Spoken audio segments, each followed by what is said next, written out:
Welcome back to the Palouse Playbook. We were just talking right before we went live here. As you can tell, it's Christmas season right behind me. We got Amazon boxes stacked, brimmed high. We got a fun-packed episode coming your way, talking college football playoff and talking Cougs taking on the Aggies.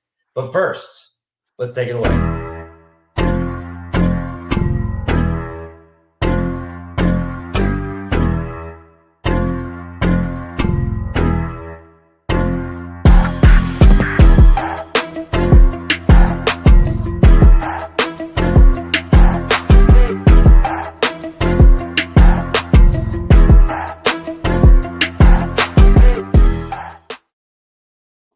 Gav, I love this time of year, my man. And it's different, right? We're at 12-team playoffs. We've never really had this before, right? And something we've wanted as fans. We look at FCS and how they've been doing it, and it always looked like a fun playoff, and obviously not as large as a tournament. But I'd love to get your thoughts. Love for you to pull up the bracket for us. Let's dive into this first. We just saw Coug tonight play. Unfortunately, we did just see a Coug tonight.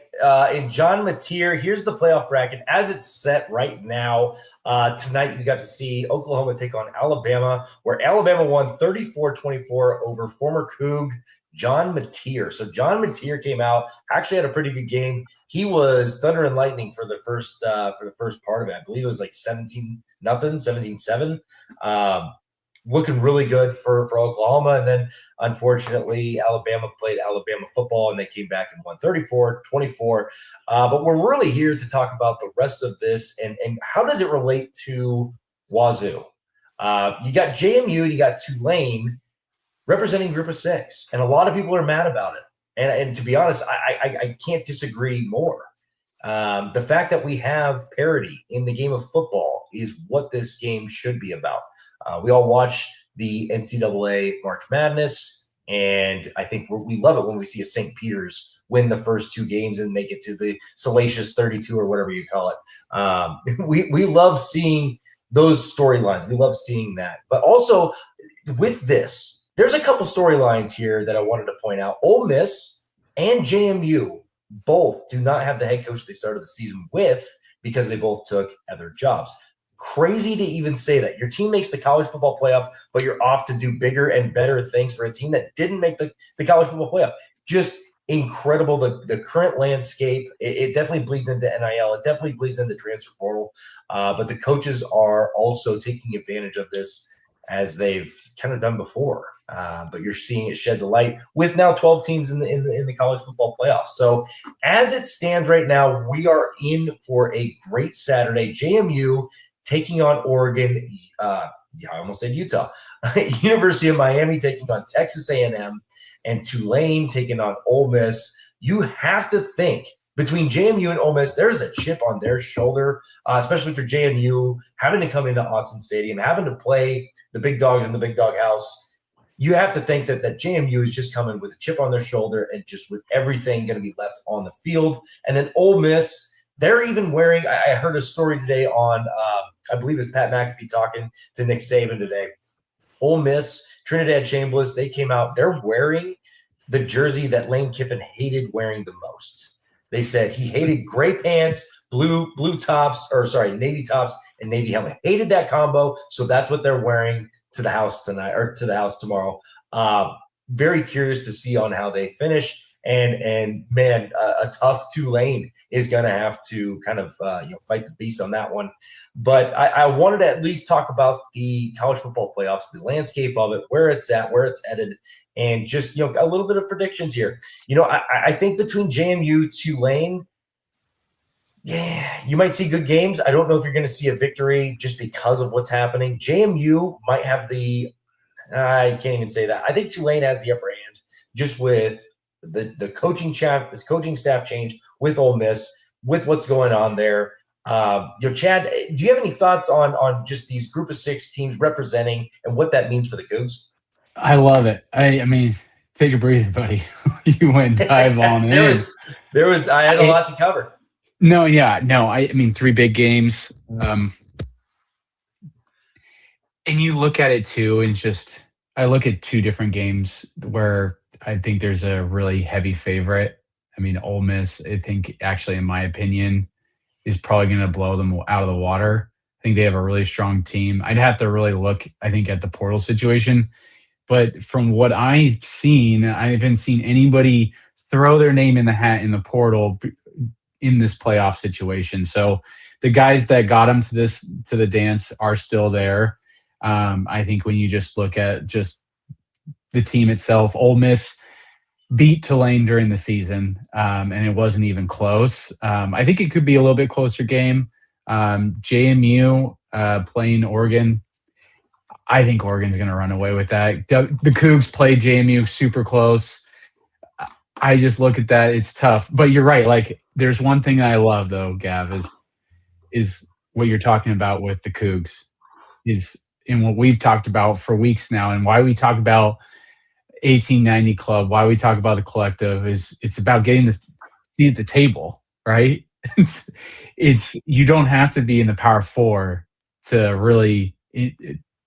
I think to have all the perks of like you don't have to have that. So I think that's the beautiful thing of this thing is just like, this is a Coug podcast. I want to bring us back to the Cougs. I didn't even watch Mateer tonight. Like, I didn't even want to watch them. So we're talking about college playoffs. I might maybe catch one tomorrow. I think that Miami game tomorrow is going to be awesome versus Texas A&M. Like, that's the game for me. Like, I circle where I feel like they could go either way. I feel like both are really strong teams. I think I'm leaning A&M's way. They feel like they're a more complete team, where Miami, I think, is a little more, they have a lot more highs and lows. Having to play at Kyle Field, it's tough, right? Because that's a tough environment. They are known as the 12th man, and they gave Seattle Seahawks crap for having the 12th man thing for whenever we did that. So I can understand going into Kyle Field is going to be difficult for Carson Beck and company.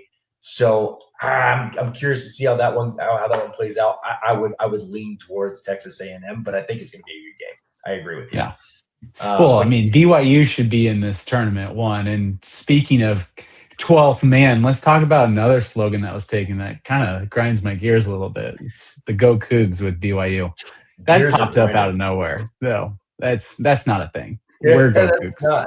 No, we are. Like, I don't get that. The whole was the owner or CEO of Crumble coming out and paying for that slogan to be had on Twitter or X, and however you represent. Like, I still call it Safeco Field. Some people call it T-Mobile Park. It's Twitter or X, whatever you want to call it. Yeah. But I think they took the hashtag there, and that's. Yeah, I have a few buddies that are BYU fans, and I still I'll give them the Go Cougs, and I feel like they were wronged here. I feel like they should have been in this. Gav, I mean, I love your thoughts on that. Like, I look at JMU, the game versus the Cougs, like, how are you in this? And then also, 1 second comment too, and is like, in the future, I feel like, I mean, we should be looking at how do we expand this playoffs in some kind of way. Like 16 teams, I feel like probably makes more sense. And you give 2 seats at the table. I have an idea. Non-Power 4. Do you want to hear it? I have an idea.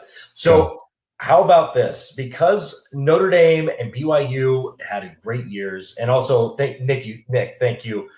Yes, if you put hashtag Go Cougs, you should be able to pick the logo next to your hashtag. 100%. Absolutely. We should have had that years ago. And it should have never been a thing, and they just paid Twitter and off you go because they have somebody rich that was willing to do it. Whatever.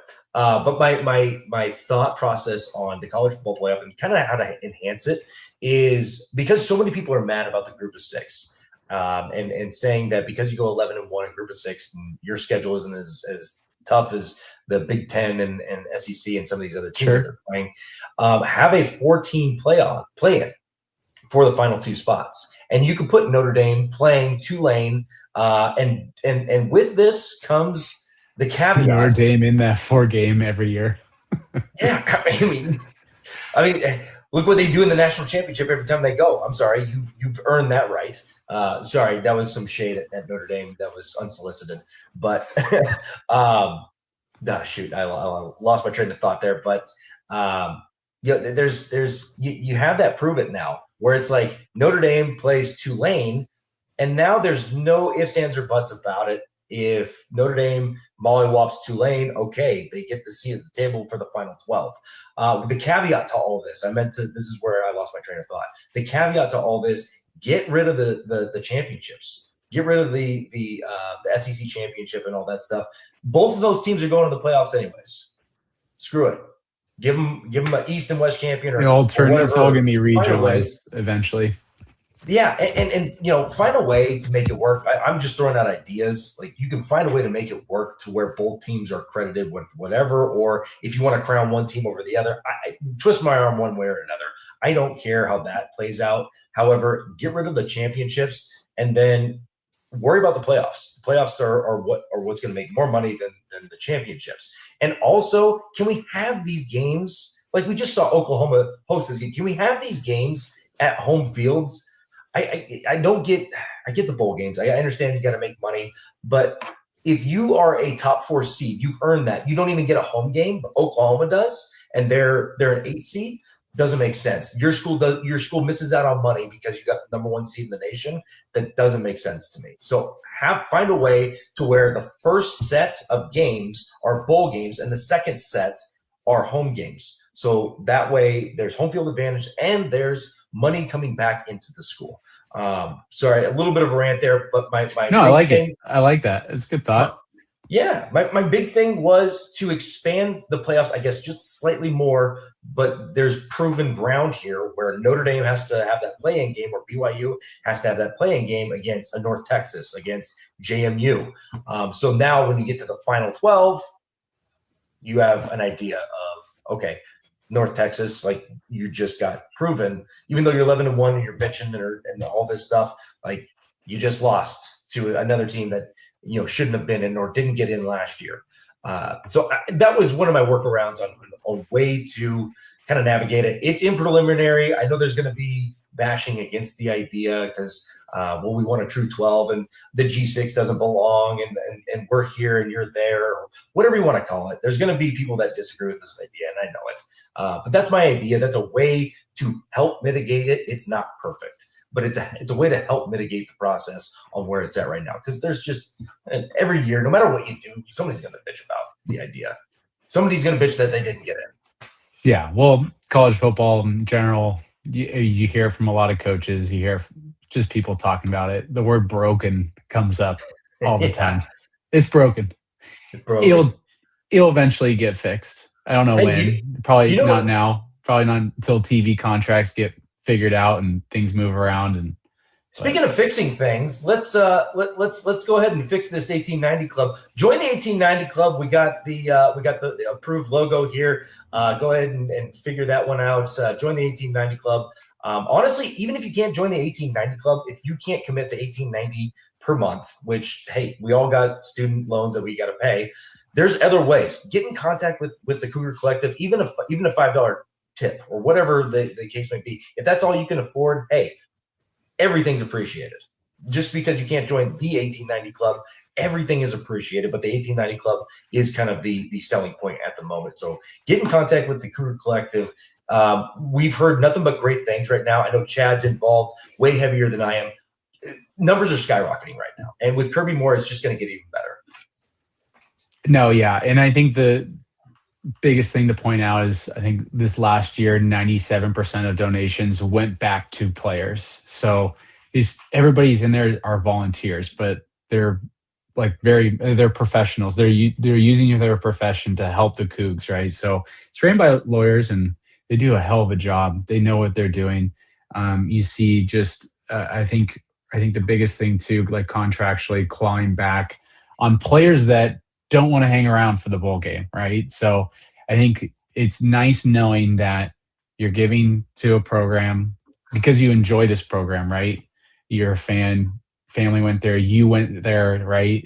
There's so many different stories of just how you became a Coug fan, right? But it's nice knowing that you're donating to the cause and it's going to exactly what you are wanting to fund. So not always common in philanthropic space, I guess if you want to call it that. But yeah, so I mean, yeah, college football in a nutshell. I mean, we're I think it's at a good time though. People want to say it's broken, but I think it's a good time. We're seeing a really cool structure kind of starting to form. It's just going to be like the 5 to 10 years, I feel like, of a little bit of a headache, but I think we'll get there, Gav. But I Yeah, think most importantly, we've got the Cougs we got our own Monday. game. Yeah, What are we Monday, doing? 11 o'clock Pacific time. I can't wait.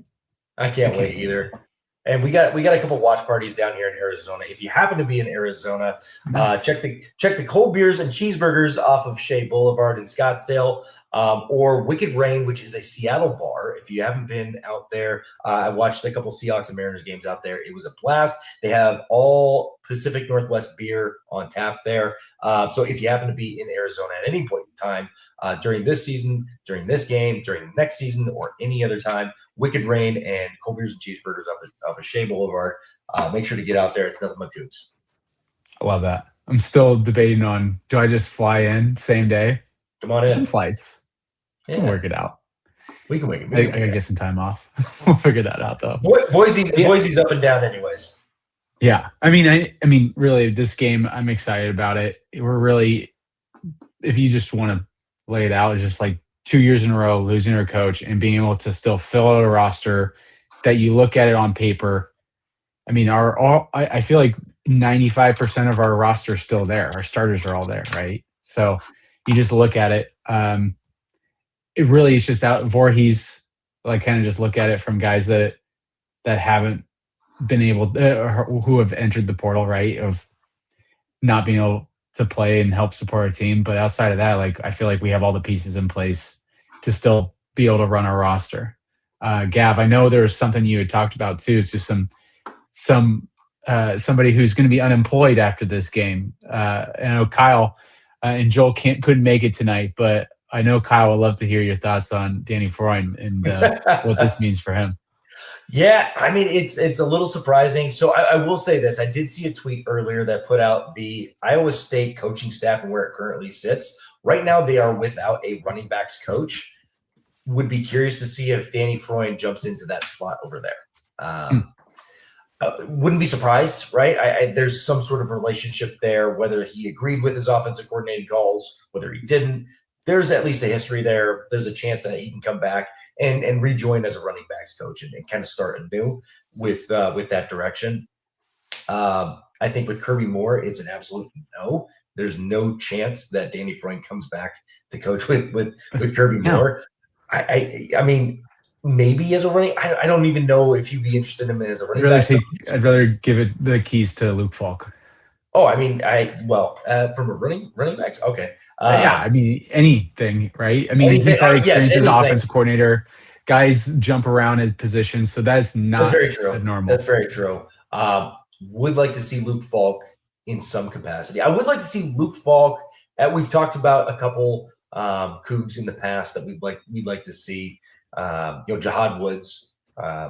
He wasn't retained last year. Quality coordinator, I think defensive side for UCF, right? Yeah, he's down in Florida. UCF or USF? I couldn't remember which one. I want to say it was CF. I think it's Central Florida. Yeah. I'd like to see John Woods back if he will take us. But I think we're heading in the right direction. I think we're going to have a lot of good connections. However, with our coordinator positions, now that we have the guy at the helm it's what's the best way to kind of put this? It's loyalty without saying loyalty, because he has ties to the Northwest. The guy went to Prosser High School. There's a little bit more loyalties without even having to say it. I'm okay being a little more flexible on the coordinator positions. I want the X's and O's. I want the plays drawn up, and I want development at the top of that list. I want the guys that are coming in. The 3 stars that we get should be able to compete with these 5 stars that we play against. And that's what we've always been known. We've never gotten 4 or 5 stars. That's just not the Coug way. If we do, it's Gabe Marks or somebody like that, and they're good, but they're not. They end up not becoming a first rounder. We ended up getting these three stars and developing them into first rounders, as we've just seen from our previous 2 quarterbacks. So whatever it is, I'm hoping that we get good development. If they happen to be Northwest High guys, awesome, absolutely awesome. But that's what I'd like to see. Yeah, I definitely say that too. I mean, Kirby said it. He's like, the doors are open for all Cougs. So I love that. And I know we talked about that in the last episode. And noticed on the news recently, the D coordinator for Texas just got canned. Was Muschamp's going in there now? So he's a ex Boise State player. Maybe there's some kind of ties there. And then obviously you have was it Johnny Nansen? I think Nansen, linebacker coach, and he was a linebacker for the Cougs back in like '97, I believe.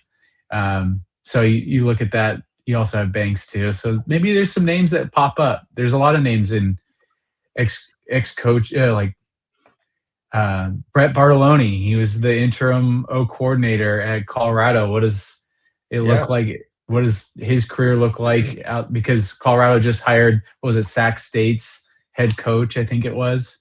Well, and it's also nice knowing that we have $4.5 million in coaching in assistant coaching funds, which is, I believe, more than Boise State. I think Boise State had 3.5, and Colorado State, because they went and got Jim Mora, they're at, I think, 5 million. So we're under Colorado State, but we're very, very, very competitive. Yeah. And so with that knowledge, I'm okay with spending a little extra dollars to get the right guy, to go get the guy that does the X, that draws up the X's and O's, that gets the plays, or is very good at developing. He can work with guys and make them better. He's a quarterback whisperer, what have you. I'm okay with spending a few extra dollars and getting the right guy in. Yeah, it seems like they're going to be keeping the staff salary at the same amount that Rodgers had. So we'll see like who they bring in. But I like how you kind of opened up there and like give me local ties in some kind of way. I think you need to have hire at least one or two Cougs. Like, give me one or two Cougs that want to eventually step up in 3 to 5 years, right? Yeah. If you can retain Peyton Palouse, Luke Falk, those are guys that I think are on the warpath to becoming head coaches in the future. Absolutely. Totally agree. But on to this game we got on Monday, though. I mean, I know we just jumped right into who we want as D coordinator. I love that. I mean, we knew what we wanted to talk about, right? But this game, I mean, kind of alluded to. I'm excited for it because it's a lot of seniors on the field. There is going to be a lot of passion. I just think about my last game as an equipment guy too is not the greatest game in the world, but it was the Gildan New Mexico Bowl. Unfortunate loss at the end, but there's a lot of seniors in that room. Connor Halliday being one of those guys. I remember just being that as a tough loss for him in that game. And I think it's just that moment of the last game that you look at yourself in the mirror like this could be it, right? And so we've all had that, even if it's not football, soccer, baseball, you name it, man, you have that piano, like you have that moment, like I can't do it anymore, right? I'm done. My fingers hurt. We're just not good. But we all have that moment, right? So I think it's a special occasion, and I'm just super excited, especially just where college football is, and opting out of a bowl game is totally acceptable now. And Cougs have said, nay, we're doing this. No. We're doing this. And you can thank the collective for it. And contractually, they've held players' feet to the fire to at least stick around if you want that last paycheck, right? Yeah. Just wait till the second. Then jump in the portal.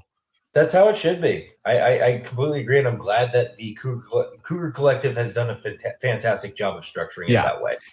Yeah, and then on the Utah State side, I mean, just first glance, looking at names, their number one receiver, Braden Pagan is out. Actually, he had 926 receiving yards, which is a ton for college football. If you're listening out there, but so I mean that's probably the biggest name. But a lot of the dudes are playing. Bronco Mendenhall, he's proven coach. Super surprised to see him at Utah State. It's really interesting too. Is Cantwell came from there. I'm curious on those ties, what that's like. I'm sure she'll be out in Boise hanging out with. Maybe not. We'll see what that relationship's like. But it's interesting how that lined up as far as a bowl game goes, especially since our president came from Utah State. I'm curious on what is there any turmoil between? Is there any bad blood, or was it just a clean slate and just hey, she did a fantastic job here. This was the next evolution of her career. I'm curious on what that what that relationship looks like as well. Yeah, you never know. I mean, that just tells you one thing: WG's better. It's go Cougs. It's just way better. Yeah, go Cougs, baby. But yeah, I mean, I know like from here is just the game. Gavin, do you have any other thoughts just like on Utah State just as a whole? How we match up? I know they have a pretty strong team overall. Their quarterback's pretty good. Yeah. So I feel like it's gonna like our defense. Nice thing is it's not a shell at all. I know we have No. a corner, a defensive lineman, but really, and then also a linebacker. But really, outside of that, like still feel really good about the next man up and how that will play. Um, 50 points is the over under on it. Just a 50 little points. teaser there. Whoa. So it's like tells you. So like, is there going to be a lot of points then? Like I feel like that's more than I expected. I was thinking a little more in the 45, 48 range. So it tells you there might be an extra score in there. I mean, we still have Jesse Bobbitt at the helm, which he's done a fantastic job on defense. He's in Iowa State. You saw the Coach Rogers interview today where they were like peppering him with questions. He's like, "When is this finish? We're talking about all this recruiting stuff. I got to make some calls." Yeah, you can tell he's definitely not even 1 foot out the door. He is 2 feet out the door. Oh, Bobbitt's out the door. Yeah, I mean, he's got nothing to prove. He's got nothing to prove, but he's been with these guys for at least the last 3 to 5 years. Like I don't know his history from South Dakota State. I don't know how long he was there, but he's got. He was at WSU for a year. He was at GA, right? So there's a little bit of investment. So I think once the lights turn on, I think he's there to win. And you have the team, like you got a bunch of guys with a chip on their shoulder. You got 26 to 28 seniors that are ready to rip some heads off. I think it's going to be a good game. You have pros and cons that work for you and against you. The pros are you have a ton of seniors that are 4 to 5 years deep in college and they're ready to go, including your quarterback who had a great bowl game last year. That's what I'm also very excited to see. I'm very excited to see Zebi hopefully end this on a good note. But he will. He will, man. He's here to prove it. Like he's going to get another look somewhere. He's got talent. Put him in the CFP. I think it's just sometimes it's just tough. You look at his career, like went Bryant, and then he had 2 years of not playing. Yeah, but the cons are glaring, right? We're down some coaches. We have a guy who's never been a head coach before, who's got 2 feet out the door. He's ready to be the DC, which as it stands right now, he is the standing defensive coordinator for Iowa State. At least that was reported on Twitter. Apologies, I don't have my sources on that. But it was reported on Twitter that he is the standing alone defensive coordinator for Iowa State currently. So, yeah, that works against you in some capacity, right? Where's his brain going to be at? I would imagine it still stays here, but it's just food for thought. You just don't know how he's going to attack this game and how much he really cares about winning this game. I think it's just play calling, man. It's the dudes on the field. It's the effort you're giving, right? It is. It's straight athleticism right now. And that's what I love. It's going to be just a physical, athletic game. I think it's going to be a good game. I think it's going to be a 24-21, could be anybody victory. Hopefully it's the Cougs and hopefully the chip on the shoulder outlasts the other team. So I think that's how it's going to be a good game, in my opinion. Yeah. Do you think we'll report more Coug fans at the Ole Miss game this year than in Boise for the bowl game? Because it was I think it was reported 8 to 10,000. It was a rough estimate. Boise's right down the road, but I get it. You get a lot of students that are back over in the West Coast. Break. It's tough. It's Christmas break. It's so unless you get a lot of Idaho Cougs, it's going to be tough. The other thing that we had pulled up here that I don't know if you want to run maybe just quickly through it, but we had the transfer portal and currently where it stands and guys that are playing, guys that aren't. Voorhees, he's out. He's not playing. It's the Leo Pololassi show. It's the Leo Pololassi and Max Woods show. So that's something to take note of and something that Chad and I both talked about. We're excited to see that happen because you saw Leo Pololassi and his stats at the end of the year. The guy just needs the ball more, and they just completely steered away from him. So Kirby Voorhees out. I love the Couch GM video in there too. That's good. Yeah, we gotta make sure to give a shout out. Love Connor and Dylan. Love their podcast. Definitely suggest listening if you haven't listened to. I'm sure you've listened to them. If you're Coug fans out there, but yeah, they're awesome. And they got Jack throwing Samoan Jack Thompson right there on there. Quick little shout out. Connor actually helped me get this podcast up off the ground. He's the one that really helped me kind of grow on this side. So huge shout out to Connor, Dylan, great guys. We actually, fun fact, Connor, Dylan, and myself started the club baseball team at Wazoo, which is still standing, by the way. I just checked that up at the beginning of this year. They are apparently going back for another year this year. So that's cool to see that we started that. It's still, the tradition's still going, but huge shout out to them. They've done fantastic work. Love watching their stuff as well. But this is what we got in the portal. Keith Brown, who we didn't really see a whole lot this year. He's an excellent football player. Excellent football player. Football player. He's bounced around from Louisville to Oregon to us. And then you got some other guys, Max Balloon, who we didn't see, I think, all but one game this year. Tony Freeman, I think they said he's going to play. I can't confirm. Yes, he's in. I think they said he's going to play. Carter Paps is completely gone. He's removed from the program per Jesse Bobbitt. Anthony Polano, this will be an exciting one to see if he comes back. Jackson Potter, Kenny Worthy, Devin Ellison, Javon Clark, gone. So that's kind of what that breaks down to. Just outside of Voorhees, I'd say Kenny Worthy on the defensive side is probably the other name. Outside of that one's tough. When we lost him, I was a little bit like, man, I knew this is what happens when you lose a head coach. But here's the thing too, though. It doesn't mean he's gone. I mean, he's probably gone, but it doesn't mean he's not gone. I mean, we just pay him a little bit more. And it's one of those things too. It's like you talk about it and like people talk it professionally. Like the only way to get a raise is to leave. Yeah. That's the unfortunate thing. Like I probably shouldn't say that out loud. But like that's your promotion just like, is with another company. If you go into the working world, this is generally how it works. Yeah. So but anyways, I'm super excited for the game on Monday. Over under is 50 points. I'm thinking it's gonna be an under. I think that's just kind of a tease. Like that's a high point. I don't know if it's gonna get there. I feel like with our defense and a lot of seniors that there's a lot of guys on both sides of the ball that are trying to prove themselves for that next level. Even if it's not NFL, there's a lot of different routes you can take to work your way there.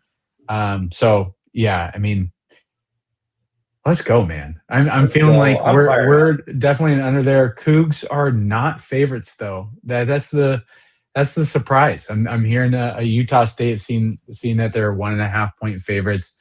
I'm taking the Cougs on this one just because of the amount of seniors that are sticking around.